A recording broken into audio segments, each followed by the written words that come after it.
మీరు ఒకటి ఇమిటేట్ చేయాలి, అది సినిమాలో ఉన్నదే. అది ఎప్పుడు అంటే ఆ సిట్యువేషన్ ఏది అంటే బాలమణి గారు వెళ్ళి ఆయన భర్త గారు లోపల ట్రయల్ రూమ్లో ఉంటారు.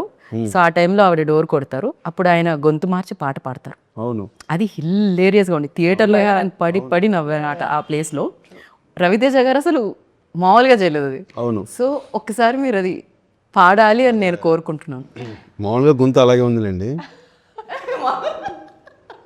అది అంటే రకరకాలుగా అనుకున్నాం. అదే కొంచెం వాయిస్ ఏదైనా కొంచెం మిక్సీలో వేసినట్టు కొంచెం అట్లయినా వెళ్దామంటూ. వాయిస్ మిక్సీలో ఎలా? అంటే నో దట్స్ వాయిస్ డైలాగ్ కూడా అంటాడు కదా, ఇలాంటి ఫోబియా వచ్చినప్పుడు నా వాయిస్ ఇంతే మనస మిక్సీలో వేసినట్టు గర్ర గర్ర అయిపోతుంది. సో అట్లా ఇది ఒక్కసారి ఆ గర్ర గర్ర వాయిస్తో ఆ పాట పాడరా? ఎందుకులేండి, బాగా వెళ్తుందిగా. బాగా వెళ్తుంది కాబట్టే మాకు కావాల్సింది అదే. కలలోనైనా కలగనలేదే నువ్వు వస్తావని, మెలకువలోనైనా అనుకోలేదే నువ్వు వస్తావని. నవ్వు ఆపుకుంటున్నావు కదా సుమ్యం. ఆ దేవుడు క్రేజీ బట్ అది